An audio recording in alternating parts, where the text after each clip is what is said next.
You know, there are American heroes who don't like this idea. Neil Armstrong, Gene Cernan have both testified against commercial spaceflight and the way that you're developing it. I was very sad to see that because those guys are, those guys are heroes of mine, so it's really tough. I wish they would come and visit and see the hardware that we're doing here. And I think that would change their mind. They inspired you to do this, didn't they? Yes. And to see them casting stones in your direction. It's difficult. Did you expect them to cheer you on? So they're hoping they would. What are you trying to prove to them? What I'm trying to do is to make a significant difference in spaceflight and help make spaceflight accessible to almost anyone. One of the most difficult choices I ever faced in life was in 2008. I think I had maybe $30 million left, or $30 or $40 million left in 2008. I had two choices: put it all into one company, and then the other company would definitely die, or split it between the two companies. But if I split it between the two companies, then both might die. When you put your blood, sweat, and tears into creating something, or building something, it's like a child. And so it's like, which one am I going to let one starve to death? I couldn't bring myself to do it, so I split the money between the two. Fortunately, thank goodness, they both came through. What was your biggest failure, and how did it change you? Well, there's a ton of failures along the way, that's for sure. As I said, for SpaceX, the first 3 launches failed, and we were just barely able to scrape together enough parts and money to do the 4th launch. If that 4th launch had failed, we would have been dead. So multiple failures along the way.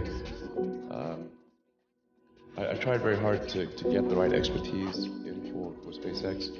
I tried hard to find a great chief engineer for the rocket, but the good chief engineers wouldn't join, and the bad ones, well, there was no point in hiring them. So I ended up being chief engineer of the rocket.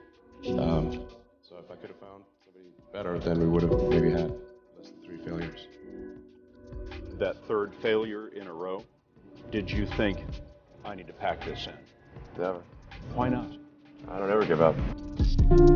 So many people tried to talk me out of starting a rocket company. It was crazy. One good friend of mine collected a whole series of videos of rockets blowing up and made me watch those. He just didn't want me to lose all my money.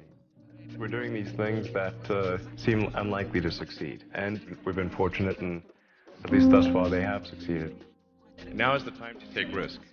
You don't have kids. As you get older, your obligations increase. And once you have a family, you start taking risks not just for yourself, but for your family as well. It gets much harder to do things that might not work out. So now is the time to do that before you have those obligations. So I would encourage you to take risks now, do something bold. You won't regret it. How did you figure you were going to start a car company and be successful at it? Well, I didn't really think Tesla would be successful. I thought we would most likely fail. But I thought that we at least could address the false perception that people had that an electric car had to be ugly and slow and boring like a golf cart. But you say you didn't expect the company to be successful, then why try? If something's important enough, you should try, even if the probable outcome is failure. Or how do you think about making a decision when everyone tells you this is a crazy idea? Or where do you get the internal strength to do that? Well, first of all, I'd say I actually think I feel fear quite strongly. So it's not as though I just have the absence of fear. I feel it quite strongly. But there are just times when something is important enough, you believe in it enough, that you do it in spite of fear. I think about what technology solution is necessary in order to achieve the particular goal, and then try to make as much progress in that direction as possible. I think being a multi-planet species and being out there among the stars is important for the long-term survival of humanity, and that's one reason.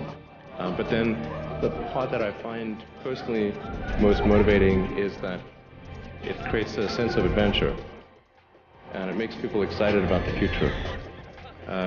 If you consider two futures, one where we are forever confined to Earth until eventually something terrible happens, or another future where we are out there on many planets, maybe even going beyond the solar system. I think that second version is incredibly exciting and inspiring, and there need to be reasons to get up in the morning. You know, life can't just be about solving problems. Otherwise, what's the point? There's got to be things that people find inspiring and make life worth living. When my brother and I were starting our first company, instead of getting an apartment, we just rented a small office and we slept on the couch. And we showered at the YMCA, and we're so hot up we had one computer, so the website was up during the day, and I was coding at night, 7 days a week, all the time. And I sort of briefly had a girlfriend in that period, and in order to be with me, she had to sleep in the office. So work hard, like every waking hour. That's the thing I would say particularly if you're starting a company. Whatever area that you get into, given that even if you're the best, there's always a chance of failure. So I think it's important that you really like whatever you're doing. If you don't like it, life is too short. If you like what you're doing, you think about it even when you're not working. It's something that your mind is drawn to. And if you don't like it, you just really can't make it work, I think.